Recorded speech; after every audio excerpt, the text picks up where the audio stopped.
Magandang araw mga kapatid. Magbabalik tayo sa ating part 2 ng CBT service ng ating alagang si Petro. Bali, ang gagawin na natin dyan ay kakabit na natin yung mga kinalas nating oil pan, mga filter, at sasalinan na natin ng tubig. So, ang ginawa ko ngayon dyan, pinabad ko yung mga tornilyo sa WD-40. Tapos isa-isa kong in-steel brush kasi makalawang na diba? Kasi alam mo naman dito sa lugar na to talagang madaling makalawangin ng ilalim ng mga sasakyan natin. Hindi natin talaga ito i-maintain. Kaya napakahalaga dito ng PMS sa mga sasakyan. Gusto nyong humaba buhay ng mga sasakyan nyo. Ang bali ngayon ay kinakabit ko ng mga tornilyo sa oil pan. Hindi mahirap yung ginagawa ko dahil posisyon natin dyan. Higa ka lang.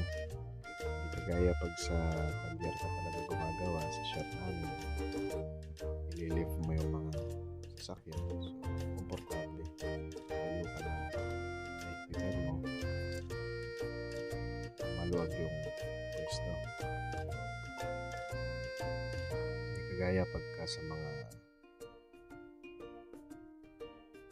yard ka lang magagawa talaga higa-higa ka lang. Pero okay naman. Enjoy naman. So, siguraduhin lang natin na ipitan natin maigi yung mga tornilyo para hindi mag-leak yung fluid. Dahil pag nag-leak yung fluid natin ay nagkulang yan, naramdaman naman natin yan pag kulang ang fluid, mag-iiba ang takbo ng sasakyan.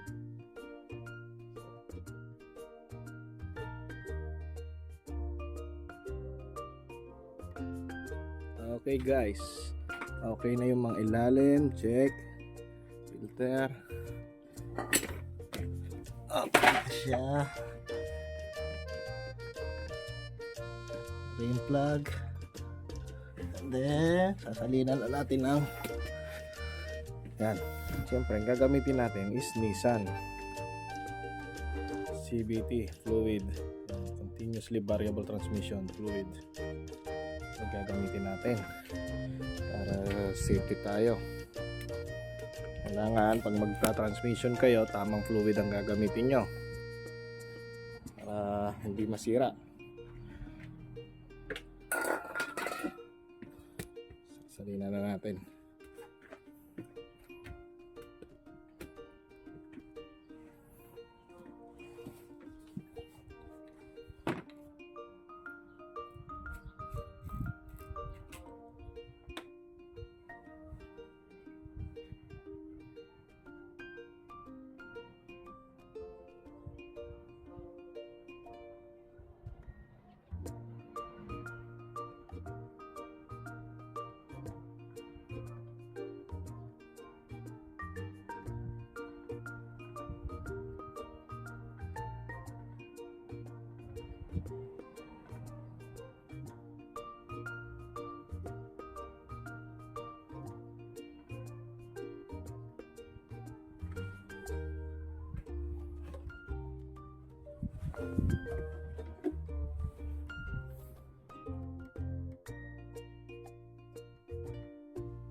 So yan, nalagyan na natin ang langis. Try natin i-start. Try muna natin i-start kung baka mamaya kasi mag-click.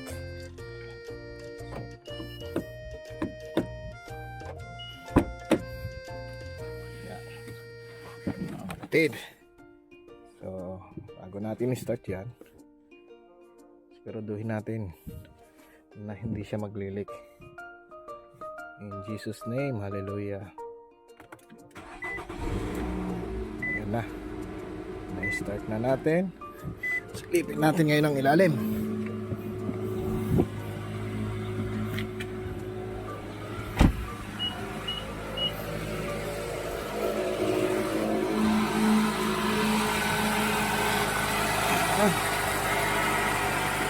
Okay naman siya.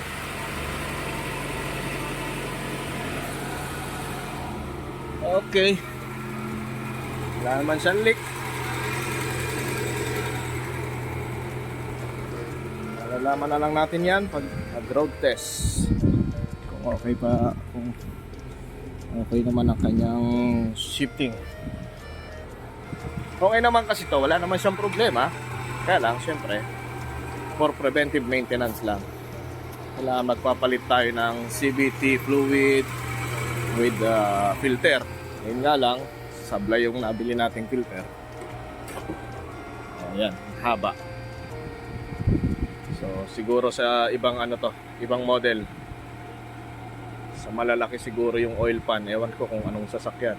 Mga nakakaalam dyan, comment na lang kung dapat ba siyang putulan or para siya sa ibang sasakyan. Pwede siya kung puputulan. Kaya lang ang inaano ko kasi baka yung mga maliliit na metal niya pumasok dito sa magka-problema pa. So, wag na lang. Okay, wala man siyang leak. So, ayun po. Tapos na po ang ating CVT transmission fluid. Kakabit ko na lang yung mga cover. Ayusin ang mga gamit. And then, let's go rock to the road. Pwede na siyang ibiyahin ng malayo. Yung filter, bali ito lang yung napalitan kong filter. Sobrang itim na. Ayan. Tsaka yung gasket. Sobrang kalawang. Mukhang walang palitan talaga siya ng filter. Pero mukhang nagpapalit naman ng fluid yung dating owner. Kaya lang, iba pa rin yung papalitan mo rin ng filter. So, yun lang, mga kapatid. God bless sa inyong lahat.